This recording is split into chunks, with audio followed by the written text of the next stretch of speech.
तब घर में अगर कोई बीमार पड़ जाए ना तो इलाज के लिए घर बिक जाता था, पीढ़ियां कर्ज में डूब जाती थी। और आज तो अस्पताल के खर्चे की फिक्र नहीं सताती।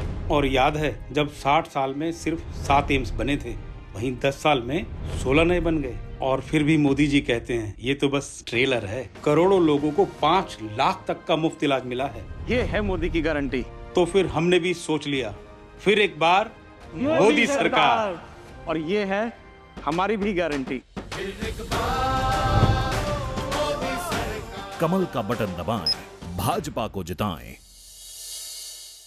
लोकसभा चुनाव के दूसरे चरण में सूबे के मुखिया सीएम भजनलाल ने भी पूरी ताकत झोंक रखी है। इसी के तहत सीएम भजनलाल शर्मा डूंगरपुर में देर रात को युवाओं से उन्होंने संवाद कार्यक्रम किया है और जहां उन्होंने युवाओं से संवाद करते हुए अपने जीवन के अनुभव और संघर्ष साझा किए।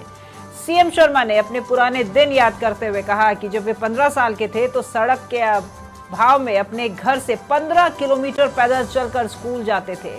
पीएम अटल बिहारी वाजपेयी के कार्यकाल में प्रधानमंत्री ग्राम सड़क योजना में उनके गांव में सड़क बनी थी। इसी दौरान सीएम शर्मा ने नव मतदाताओं से राष्ट्र हित के लिए वोट डालने की भी अपील की है। साथ ही साथ सीएम ने युवाओं के साथ सेल्फी भी खिंचवाई। वहीं युवाओं से संवाद के बाद सीएम भजनलाल शर्मा ने शहर के प्रबुद्धजनों से भी संवाद किया और जिले की समस्याओं को लेकर सुझाव मांगे।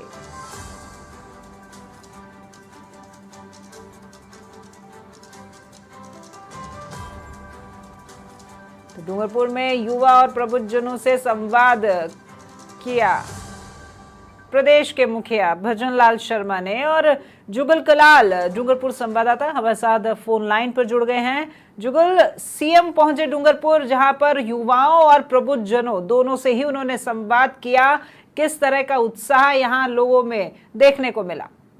देखिए, भजनलाल शर्मा सीएम बनने के बाद पहली बार डूंगरपुर शहर पहुंचे थे और काफी युवाओं की भीड़ भी यहाँ पर नजर आ रही थी और प्रबुद्धजन भी यहाँ पर थे। सीएम ने युवाओं से संवाद किया, जिसके बाद उन्होंने अपने मुश्किल दौरों को याद करते हुए युवाओं को किस तरह से कि जो भटकाऊ चीजें हैं उन पर ध्यान नहीं देकर और सही राह पर चलने की अपील की और युवाओं को अपने पुराने जो दौर की जो चीजें थी वो साझा की। वह प्रबुद्धजनों से बात कर उनको आ रही समस्या, जो यहाँ पर उद्योग को लेकर जो चीज के एरिया में समस्या आ रही है उसको लेकर भी बात की। जी, संवाद कार्यक्रम जो होता है जुगल, वो एक ऐसा प्लेटफॉर्म होता है जहां आप अपनी बात सीधे तौर पर किसी भी अधिकारी के सामने रख सकते हैं। और यहाँ तो अधिकारी क्या, सूबे के मुखिया खुद भजनलाल शर्मा उनके सामने मौजूद थे, तो लोगों ने भी खुलकर अपनी बात रखी होगी।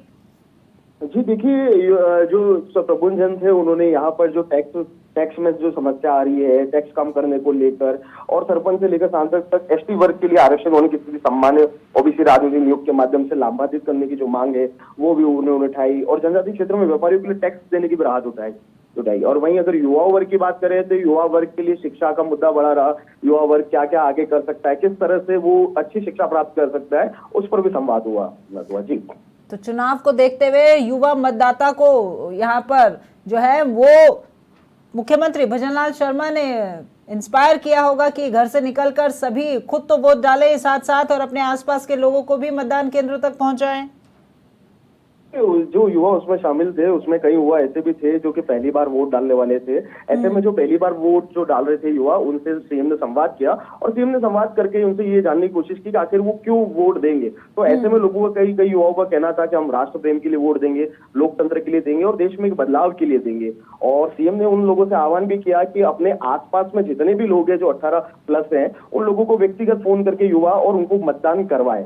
जी राखी, बिल्कुल। धन्यवाद जुगल आपका इस तमाम जानकारी के लिए। तो डूंगरपुर पहुंचे थे सूबे के मुखिया भजनलाल शर्मा, जिन्होंने युवाओं और प्रबुद्धजनों से किया संवाद और 1-to-1 संवाद में सभी को मतदान अधिक से अधिक करें, खुद भी पहुंचे और अपने आस पड़ोस के सभी लोगों को मतदान केंद्र तक ले जाए और इसी तरीके से मतदान प्रतिशत बढ़ाने के लिए किया आम जन को प्रेरित।